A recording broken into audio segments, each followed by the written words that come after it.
The snake's watching me again. I'd just come out of the kitchen with a water glass when I saw it coiled around the potted tree, its tiny head poking through the leaves, flicking its tongue right at me. I stepped left. Its head swiveled left. I moved right, it turned right with me. When I went into the study, it slid down from the tree and followed me silently, like a shadow. To be honest, snakes don't really interest me one way or another.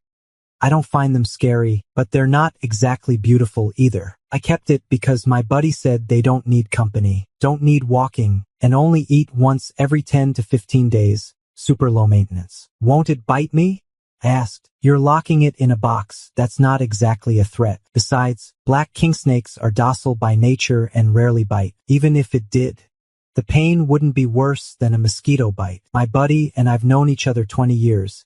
He'd never lie to me, so I set up the cage, food, and lighting like he said. But the snake only stayed in that fancy cage for one day. After that, it went full escape artist every single day. No matter how tight I sealed the box, it always found a way out, like clockwork. Then it'd just go on its little patrol, slithering over my desk, across my wardrobe, winding through the couch. One night after work, I came home and found a shed snake skin on my bed. It was coiled right on top of my pillow. When it saw me walk in, it flicked its tongue at me, as if saying, "Hey human, this is a gift from the snake." I tossed the skin into a box without thinking twice. That night, as I rolled over in bed, I suddenly felt something wrong under me. Drowsy. I pulled back the blanket and saw the snake coiled around my thigh, its head resting against my hip bone. Spotting me awake, it slithered up, wound itself around my shoulder, then settled its head in the crook of my neck, flicking its tail tip like a satisfied nod. Something about this snake felt off. Human body temperature's 37 degrees. Perfect for us, but snakes prefer around 32. So to a snake, human flesh is basically a sauna. Not ideal. I shoved it back in the box and snapped the lid shut. Still uneasy, I stacked a heavy book on top. "This is your home," I said firmly. "You're not sleeping on me.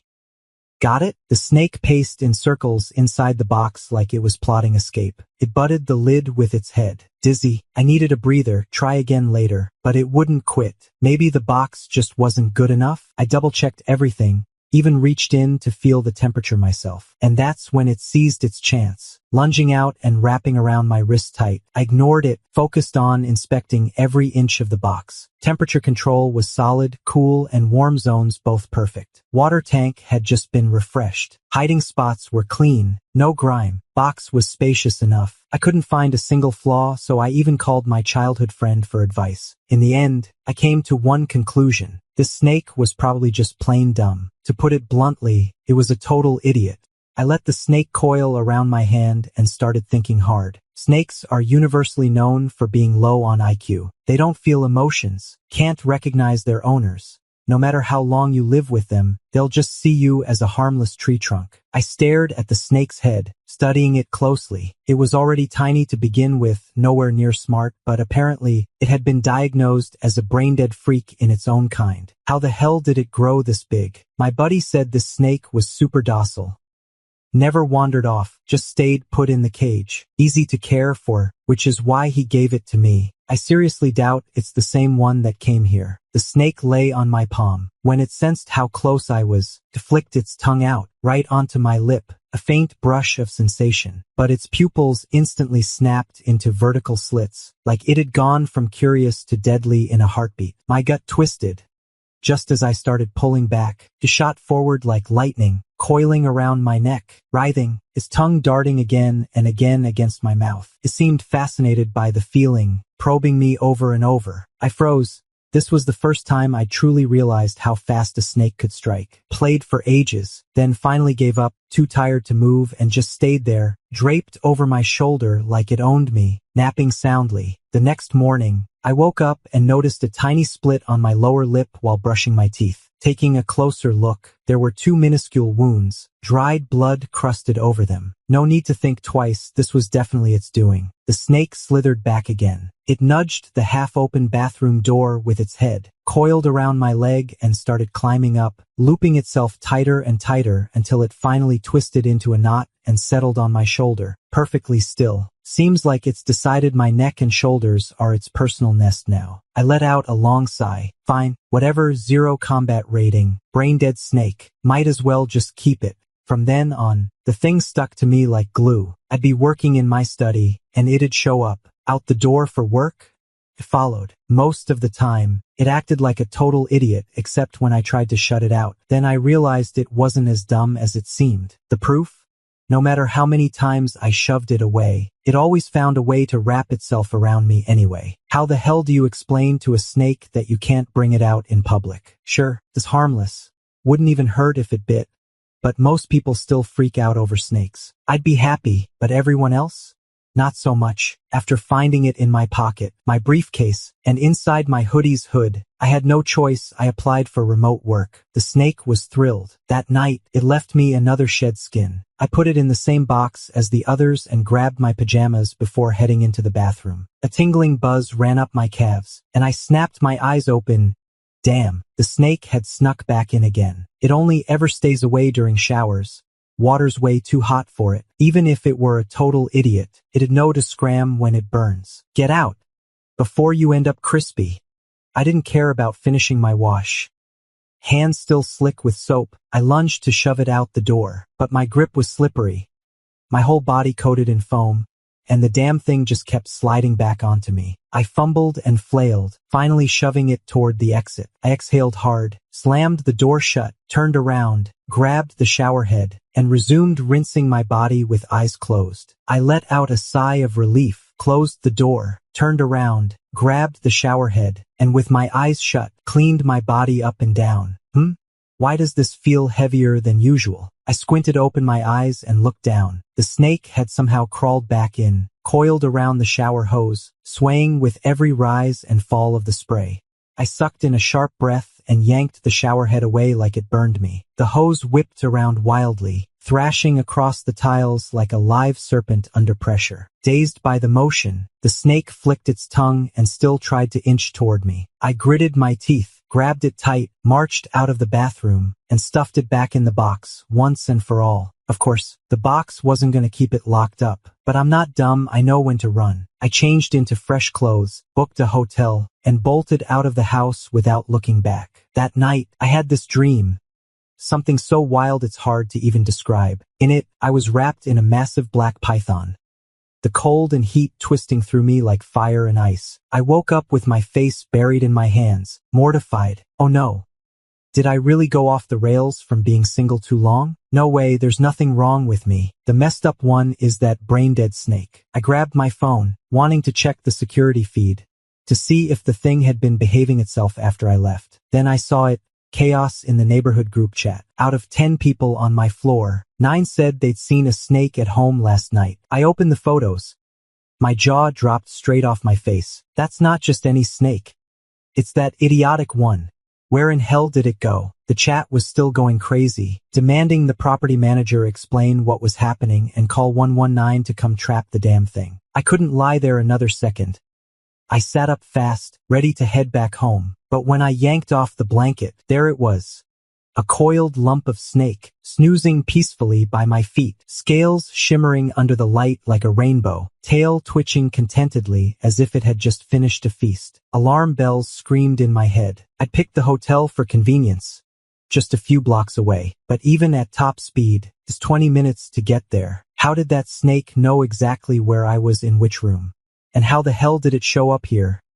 Silent as smoke. I glanced again at the group chat, and it wasn't silent either. But no matter how I looked at it, this was just plain impossible, utterly against everything science stands for. Maybe my face looked so freaked out that the snake woke up, yawned, and I could actually see those pink, wiggling membranes inside its mouth. Not some romantic scene. Snakes yawn for one reason: feeding, shedding skin, or scenting the air, or mating. I think I'm losing it, because the first thing that popped into my head was, would human-snake romance even produce offspring? I handed the snake back to my buddy, and firmly told him I'd never touch a snake again. My friend was stunned when he saw it. He called me a natural with reptiles, saying no one could make a snake grow this fast in such a short time. I hadn't really noticed the thing growing while we'd been living together. Now it was oddly calm, just lying there in its enclosure, tongue flicking toward me like it was studying every twitch of my face. You got any more exotic pets? Got space at home? Need me to help you rent a bigger place? I quietly reminded myself, after all, we'd been friends for years. If he was struggling, helping him made sense. Not that it had anything to do with worrying the snake wouldn't have enough room to stretch out. Nah, I've been saving up lately. He waved a hand. I'm already scouting studio space. Time to get back into the game. Gotta admit, he's serious about his weird pets. The snake would be way better off with him than stuck with me. I was overthinking it all. As I walked away, I couldn't help but glance back at the snake one last time. Its body coiled straight up along the shape of the box, staring right at me, unblinking, like it was whispering, "You can't run from me." I jolted back, snapping my eyes away, clutching my bag tighter. My buddy lived 10 miles from my place. There's no way it could have found its way back. I kept telling myself, snakes don't feel anything. All those moments I thought it liked me, followed me, it was just me projecting. I'm a normal guy. I need to get back to being normal. That night I hit up a bar. Bottling things up too long turns you into someone else. I didn't want to become that guy. I needed someone real, warm, breathing, with hands and feet and a pulse. Needed some comfort. The guys at this place weren't bad. I locked eyes with one after a few drinks. We both nodded, stood up together. The hotel was only 200 meters down the block. Then I heard it, the window rattling, like someone was tossing pebbles at it. But we're on the 32nd floor. How? I shoved the guy toward the window. Go check. The man groaned, then pushed himself up barefoot and shuffled over, yanking the curtain open. A snake nearly a meter long was pressed against the glass, writhing, its head bumping insistently at the window frame. Snake!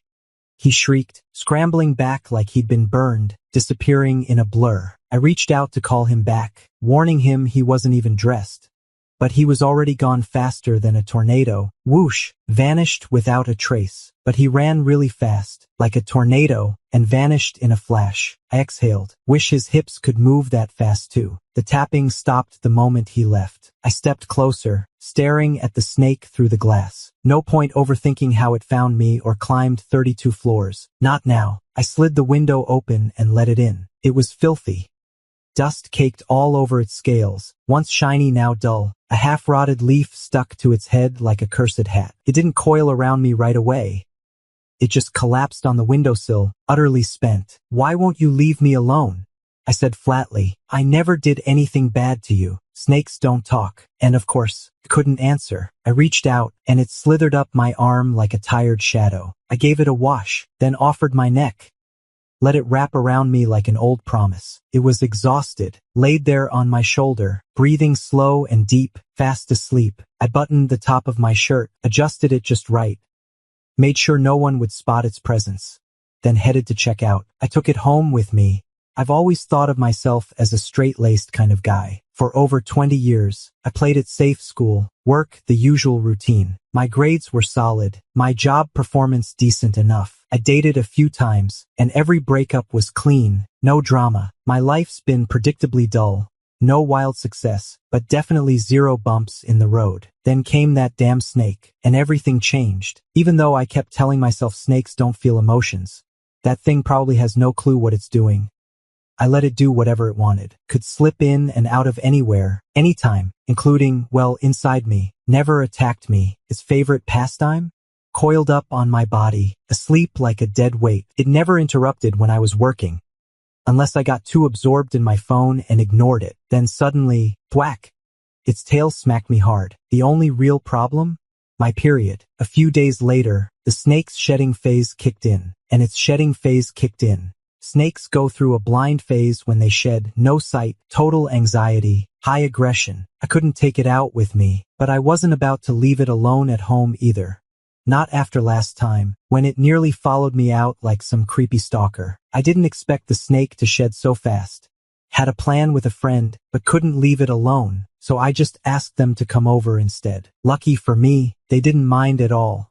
And when I mentioned I had a snake, their eyes lit up like they'd won the lottery. I've always wanted one, they said. I was gonna ask you to introduce me to your buddy's exotic pet shop. Back then, I was living overseas though. Never really had the chance. The moment they stepped in, they bolted straight for the terrarium. With company around, I couldn't risk letting the snake out.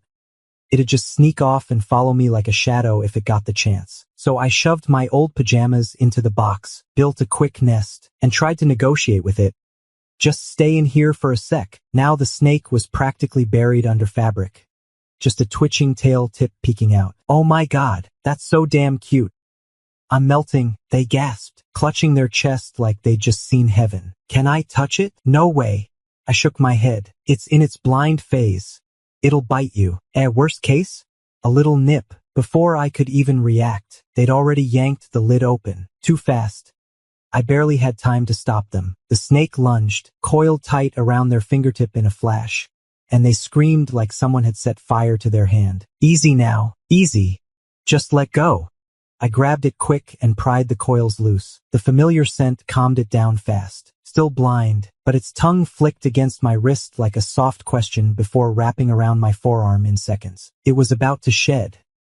Its whole body foggy and fragile, on edge with aggression. Tears were streaming down their face now, fingers and knuckles red from the grip, but no bones broken. Lucky break. They hissed through clenched teeth, slumped in place like they'd been hit by a truck. I reached out to help, then remembered the snake still wrapped around me, and they shook their head hard. I'm fine, they muttered. Just stay back. Told you not to touch it. I sighed, turned and grabbed the first aid kit. I had no idea this one was going to be so aggressive, they said through gritted teeth. I thought snakes were usually just bitey or spray acid. I gave a nervous laugh. Yeah, mine's kind of a special case. Still, they mused once the shock wore off. It's way too attached to you. I've got friends who keep snakes.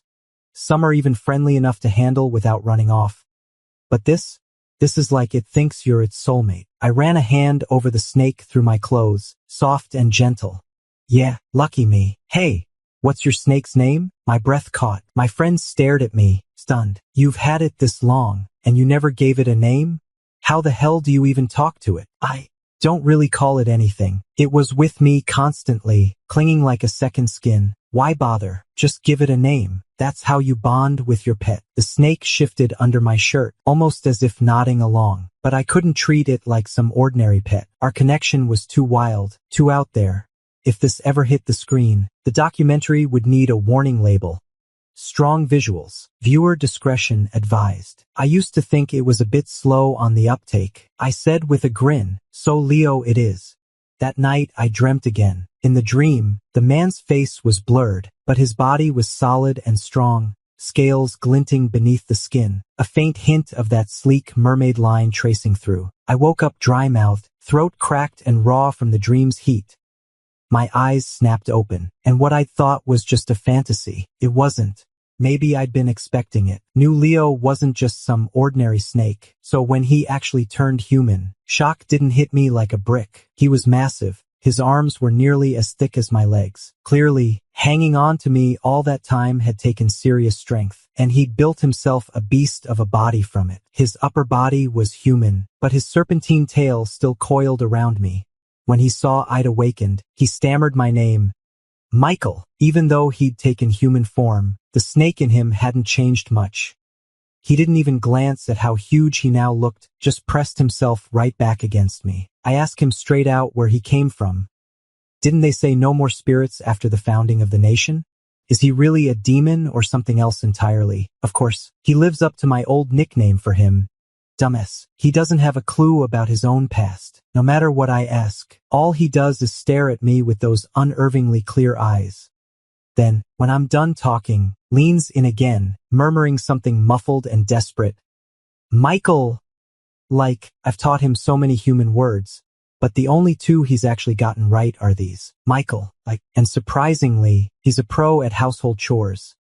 Sweeps the floor, cooks dinner, flawless at every task. I'd almost think he was a snail transformed if I hadn't seen that long serpent tail swing him from kitchen to bathroom like it's nothing. In Leo's world, there are only two things that matter: food and me. Sometimes, they're practically the same thing. I love him. Not just that, he's half of my soul, finally filling in all the empty spaces in my life. On our first anniversary, I even ordered a cake to celebrate. The doorbell rang, jolting me out of my daze. I reluctantly pushed Leo away and said, "The delivery's here. Let me go answer the door." He wasn't back to himself yet, his eyes still glowing. Instinctively reaching for my lips again, I ruffled his hair and stood up, grabbed the cake, signed the receipt, shut the door, all in less than a minute. "Cake's here, wanna try?" I turned around and my smile froze. The whole apartment was empty. No Leo. Leo disappeared. His scent had disappeared completely, like he'd never been here at all. I searched every corner, even the tiniest nook. Not a single scale remained. I wanted to go out and look for him,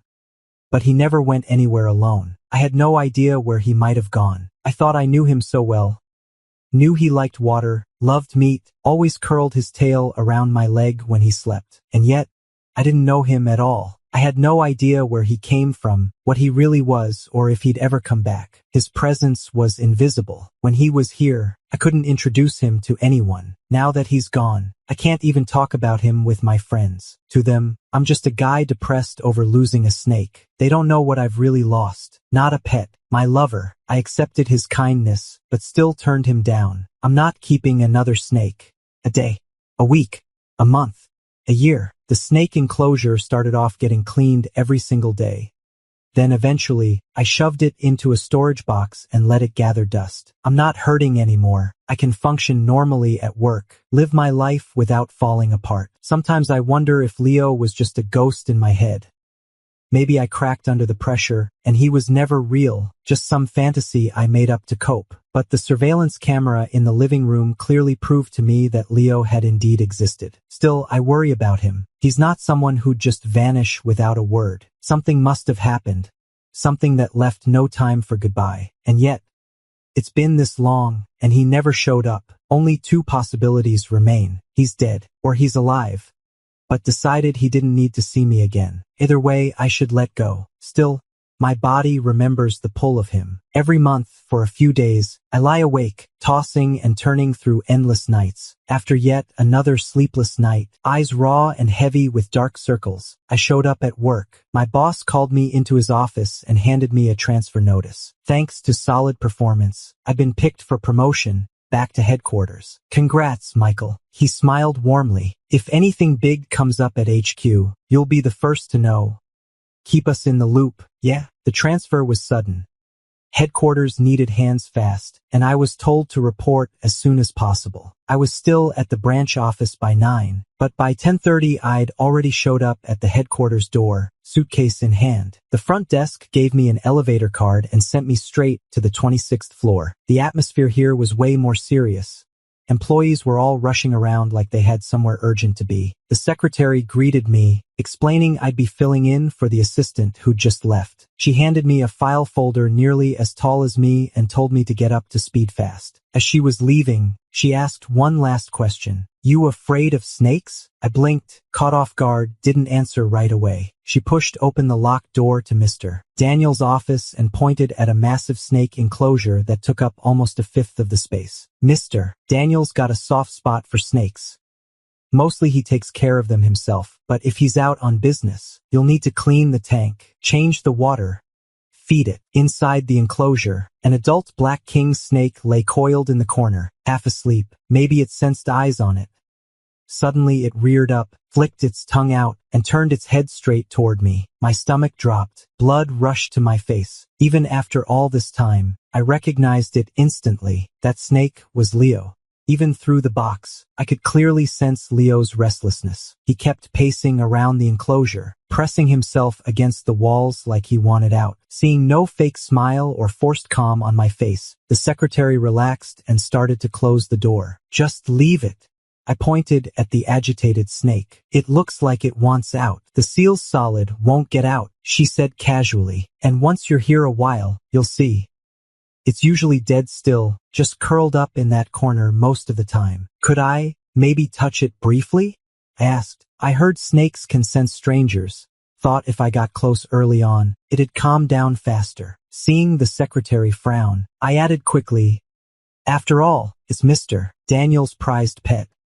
Wouldn't want to scare it off just because of me. The secretary finally nodded. Fine, but no one else has ever been spooked by it, even with all the office traffic over the years. I was alone in the office now. The snake kept writhing restlessly, whipping its tail like it was plotting an escape, now even slamming its head against the box. I stepped over without a word, standing right in front of it. Its tongue darted out through the ventilation holes, as if starving for more of my scent molecules. What's up?